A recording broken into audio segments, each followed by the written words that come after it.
E em que momento você começou a enxergar espaço nesses desenhos? Como Você falou assim? que as estruturas, elas vêm um pouco de desenhos como esses. É.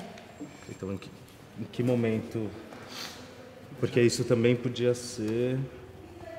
Enfim, todos esses trabalhos que são, como a gente estava falando, um pouco um jogo com uma superfície que fica grávida, né? Essa parede vai ficando grávida e ela não chega a virar espaço para frente. Ela... Ah, entendi. E Você aqui- acha que isso poderia também ter virado uma coisa na parede, né? Enquanto desenho, né? Não, tá... eu acho que não. Eu acho que quando desenha ele já sugere totalmente uma lógica de objetos no espaço, você vê.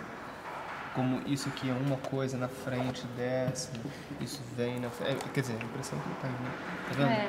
É que ele... Eu tô tentando desacelerar essa, porque acho que depois que a gente vê a estrutura, isso fica muito automático. Forte, né? Quando esses desenhos foram feitos, estavam sendo feitos, no momento que eles estavam sendo feitos, não tinha ideia de uma estrutura espacial. Acho que depois. tinha já. Já tinha. Já tinha um pensamento espacial, assim. Eu acho que tem um desejo de fazer espaços, assim, de criar espaços que são vazados, mas ainda assim são espaços. Espaços para olhar, espaços para estar. E eu não sei, eu fiquei com vontade de criar esses espaços do balanço também, esses espaços para estar. Por isso que tem as cadeiras. Eu queria fazer umas cadeiras de uma reconquista desses espaços de estar, sabe? É curioso que quando eles são maquete, eu ainda acho que dos desenhos para as maquetes e para as construções tem um salto, porque os desenhos não são exatamente projetivos. Eles sugerem uma coisa na frente da outra, mas o quão espacial isso tem uma negociação. Poderia ter sido resolvido de vários outros jeitos. Então, as maquetes elas já tomam uma série de decisões. E pelas maquetes, eu tenho uma impressão de que elas poderiam sugerir espaços mais soturnos, mais como na lógica das celas da Louise Bourgeois, no sentido de espaços de enclausuramento. Talvez até porque a caixinha da maquete reforce isso. E quando eles vão para o espaço mesmo, eles começam a ganhar mais uma escala de parquinho, de brinquedo. Não né? tinha pensado nisso. Para mim, eles perdem qualquer coisa de soturno e ficam mais como um lugar de brinquedo. Mas é uma lógica que é totalmente diferente da lógica do design ou do projeto arquitetônico.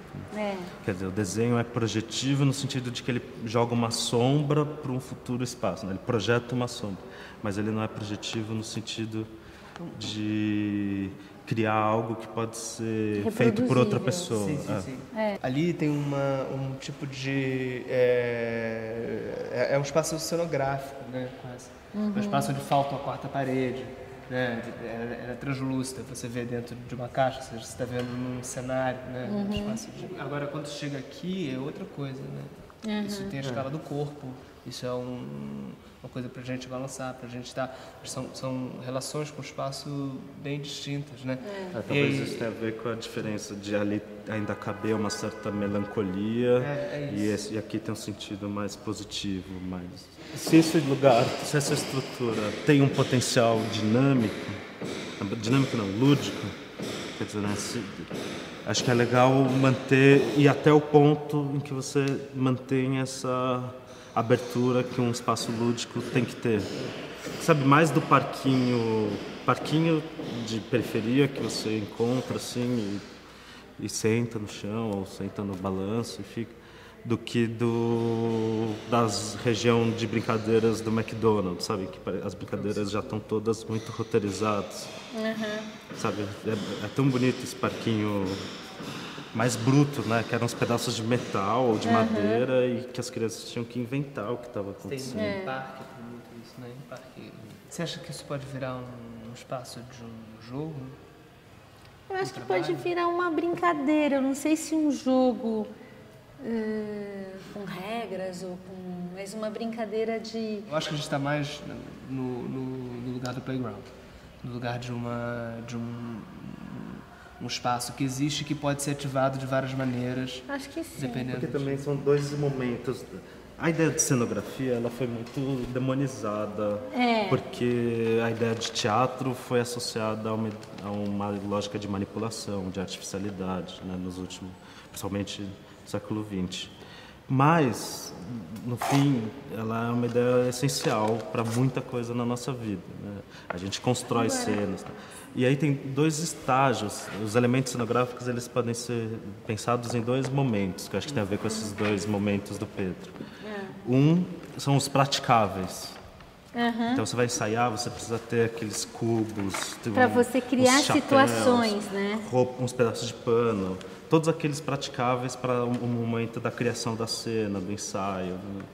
E o segundo momento que é a da cenografia acabada para o espetáculo, que é aquela cenografia já e que não pode mexer muito, a coisa está acabada, envernizada, limpinha, enfim. Ou sujinha, do jeito exato.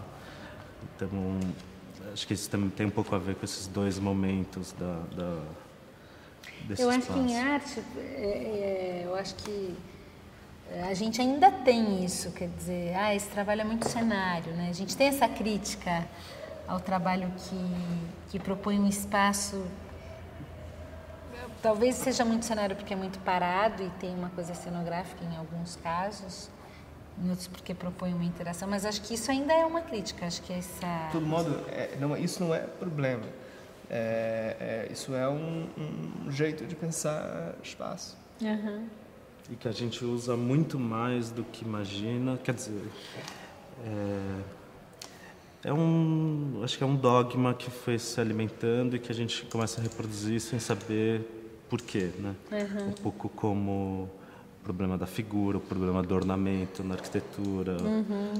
Eles foram muito moralizados no começo do século XX, no fim do século XIX, começo do século XX, e a gente vai repetindo e perde. E no começo, no primeiro momento, aquela crítica foi fundamental para conseguir inventar outra coisa, mas acho que hoje ela se torna um pouco sem pé nem cabeça. E eu fiquei com uma outra dúvida olhando agora, assim, por que você escolheu fazer essa cadeira mais maçuda, assim, mais opaca, com uma... Quer dizer, ele tem um tipo de materialidade bem diferente da estrutura. Olha, na verdade é assim, a cadeira, eu sou especialista em balanço de cadeira. A cadeira mais confortável é aquela austríaca. Tonê. Aquela que... exatamente. Mas eu acho que ela remete para uma coisa antiga, assim, muito romântica, que não era exatamente... Nas maquetes até tem uma delas. Mas não era exatamente o que eu queria remeter, assim. Não queria dar essa ideia de casa da vovó, não era essa a ideia. Aí, então, resolvi desenhar uma cadeira que é inspirada naquela, exatamente o arco do balanço é toda feita a partir daquela, mas que tivesse uma coisa confortável. Acho que a madeira tem uma coisa gostosa, assim, de se sentar, de pôr a mão, e um balanço bom. É difícil um trabalho que, de fato, consegue criar um lugar onde as pessoas vão estar e vão ficar, etc. E é muito difícil, eu acho que é difícil por vários motivos. É difícil porque os espaços, né, não são propícios a isso. Quer dizer, você fala, as pessoas vão... Eu queria que as pessoas pudessem entrar aqui para descansar, mas dificilmente alguém vai, de fato, estar ali e entrar aqui para descansar, né? Ou mesmo alguém que tenha vindo ver a exposição vai vir, de fato, para descansar aqui, por mais desagradável que seja, porque a gente estabeleceu uma outra relação com esse tipo de lugar, né? Então não tem a ver com o trabalho em si, mas tem a ver com um lugar. Então isso já é um dificultador. O outro é que as propostas às vezes não vão longe o suficiente nesse sentido de acolher o espectador. Mas eu fico pensando que as escalas públicas do espaço de arte, elas têm uma... Hoje eu e o Wagner estavam conversando, por exemplo, que vídeo... É raríssimo uma pessoa assistir um vídeo inteiro. Fora que, muitas vezes, o parâmetro de apresentação dessas coisas ainda é o parâmetro do quadro. Ou seja, você projeta vídeos na parede e deixa lá.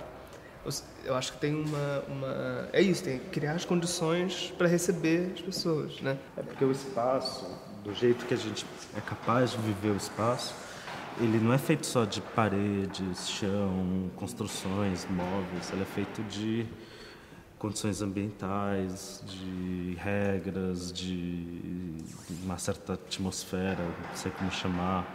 Mas tem toda uma dinâmica não física, não material do espaço que é tão determinante ou mais, né? Que faz a gente gostar ou não do lugar, faz a gente ficar mais ou menos tempo, se sentir parte ou se sentir excluído. E acho que a gente gosta e tem muito motivo para falar mal do espaço expositivo, né? Como esse lugar que tem todos esses dilemas que a gente está falando. Mas, por outro lado, ele tem uma coisa que eu acho muito legal, de ser um lugar que você entra e você sai um pouco de todo o resto do mundo. Assim. Você não está mais na cidade. Você está na cidade, o celular está no bolso, tudo bem. Mas não é à toa, em alguns desses guias, ele está na parte dos passeios. Eu acho isso muito legal. Tipo, você vai ter que sair, você vai ter que parar, você vai ter que... Supostamente, durante o tempo, você não vai ficar vendo muita publicidade, né? Durante o tempo, você vai ter uma possibilidade de ter uma experiência de atenção canalizada e um certo filtro, assim, para que todo o resto do dia, andando por São Paulo ou qualquer cidade, você está recebendo uma série de impulsos e aí, no espaço positivo, você segura um tempinho sem o próprio cinema, né? Sim. A igreja. Não são tantos, né? A gente conta... São poucos espaços. São poucos espaços, é verdade. E esse é um potencial que a gente tem, acho, na mão.